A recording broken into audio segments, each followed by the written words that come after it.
என் name பார்த்தீங்கன்னா Abdul Rasad sir. நான் இங்கே சேல்ஸ் அண்ட் மார்க்கெட்டிங் டீமில் இருக்கேன். இப்போ பார்த்தீங்கன்னா இது அல்ட்ரா சூப்பர் மினி சார். இது வந்து மைலேஜ் பார்த்தீங்கன்னா 60 கிலோமீட்டர், 76,000 எக்ஸோரூம் ப்ரைஸ் சார். அடுத்த வேரியன்ட் பார்த்தீங்கன்னா 70 kilometre sir, 86,000 ex showroom price sir. அடுத்த வேரியன்ட் பார்த்தீங்கன்னா சூப்பர் மினி சார். இது வந்து 70 kilometres mileage sir, 90,000 ex showroom price sir. அடுத்த வேரியன்ட் பார்த்தீங்கன்னா கார்கோ மினி சார்.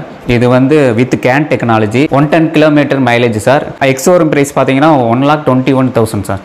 அடுத்து இந்த பேட்டரி வேரியன்ட் பார்த்தீங்கன்னா 140 கிலோமீட்டர்ஸ் மைலேஜ் சார். இது எக்ஸோரூம் ப்ரைஸ் பார்த்தீங்கன்னா 1,42,000 எக்ஸோரூம் ப்ரைஸ் சார். என் நேம் வந்து பிரதீப். நான் சேல்ஸ் டிபார்ட்மெண்ட் சேல்ஸ் எக்ஸிக்யூட்டிவாக இருக்கேன். இப்போ நம்ம பார்க்க போகிற மாடல் வந்து கார்கோ ஹெவி டியூட்டி. இதில் வந்து நமக்கு வந்து வித் கேன் டெக்னாலஜியோடு இருக்குது. இதில் நமக்கு வந்து 2 வேரியன்ட் இருக்குது. இதில் வந்து 110 கிலோமீட்டர் மைலேஜ் வந்து நமக்கு எக்ஸோரூம் ப்ரைஸ் வந்து 1,23,000. இதுலேயே நமக்கு வந்து 140 கிலோமீட்டர் மைலேஜ் ரேஞ்ச் வந்து நமக்கு எக்ஸோரூம் ப்ரைஸ் வந்து 1,45,000. அடுத்த மாடல் நம்ம பார்க்க போகிறது வந்து CB01. இது வந்து ரிஜிஸ்ட்ரேஷன் மாடல், RTO மாடல்னு சொல்லுவாங்க. இதோட ரேஞ்சு வந்து மைலேஜ் வந்து 110 கிலோமீட்டர். இதோட எக்ஸோரூம் ப்ரைஸ் வந்து 1,33,000. என்னோடய பேர் வந்து மணிவாசகம். நான் வைக் பைக் கம்பெனியில் வந்து ஜென்ரல் சர்வீஸில் லீட் இன்ஜினியராக இருக்கேன் சார். நமக்கு இப்போ வந்து ஒரு வண்டி வந்து சர்வீஸ் வந்திருக்கு. வண்டி இந்த மாதிரி கண்டிஷனில் வரும்போது நம்ம என்ன பண்ணோம், ஃபஸ்ட்டு வாட்டர் வாஷ் பண்ணுவோம். வாட்டர் வாஷ் பண்ணும்போது என்னென்னா, அதாவது ப்ரெஷர் வந்து கம்மியாக வச்சு யூஸ் பண்ணுற மாதிரி பண்ணுது. எலக்ட்ரிக் வெஹிக்கிள்னால இந்த மோட்டர்ஸ், இந்த பேட்ரி இருக்கிற ஏரியாத்தெலாம் ப்ரெஷர் கம்மியாக வச்சு ப்ராப்பராக வாட்டர் வாஷ் பண்ணி, நெக்ஸ்ட்டு வந்து பேட்ரி வந்து தனியாக எடுத்து ஏஹெச் டெஸ்ட் எடுத்து கொடுத்து அதுக்கு ப்ராப்பரான ரிசல்ட் எடுப்போம்.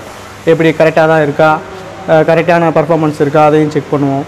நெக்ஸ்ட்டு வந்து ஃப்ரண்ட்டில் எப்பயும் ஜென்ரல் சர்வீஸ் மாதிரி ஃபோர்க்கு, பிரேக் ஷூ, மற்ற எல்லாமே எலக்ட்ரானிக்ஸ் காம்பனன்ட்ஸு, மற்ற வயரிங் கிட்டில் ஏதாவது இஷ்யூ இருக்கா, ஏதாவது ஷார்ட் இருக்கா, எல்லாத்தையும் ஓவராலாக செக் பண்ணி வண்டியை நீட்டாக வந்து கஸ்டமரோட ஃபீட்பேக்கையும் வாங்கி அதையும் ரெக்டிஃபை பண்ணி வண்டி ஃபுல்லாக சர்வீஸ் பண்ணி அவங்களுக்கு நீட்டாக வந்து கஸ்டமருக்கு டெலிவரி கொடுப்போம் சார். ஜென்ரல் சர்வீஸ்னால் சார் ஒரு 2000 கிலோமீட்டருக்கு ரிமைனிங் ஒன் டைம் பண்ணிக்கிட்டோம்னா நமக்கு பெட்டர் சார். ப்ரிவென்டிவ் மெயின்டெனன்ஸ் மாதிரி நாம் தெளிவாக பண்ணிக்கணும் சார்.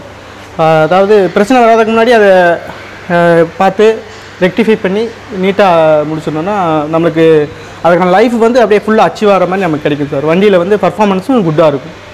ஒரு பிரச்சனை வந்த பிறகு தான் அதை வந்து நம்ம சர்வீஸ் பண்ணுறது அவசியம் கிடையாது. இந்த ப்ரிவென்டிவ் மெயின்டெனன்ஸ் அதை ரெகுலராக ஃபாலோ பண்ணோம்னா நமக்கு வண்டி வந்து அதோடய லைஃபுக்கு கரெக்டாக அச்சீவ் ஆகும் சார். இப்போ எல்லாமே நமக்கு வண்டி நல்லா சப்போர்ட் பண்ணுது. Super. Okay sir, thank you sir.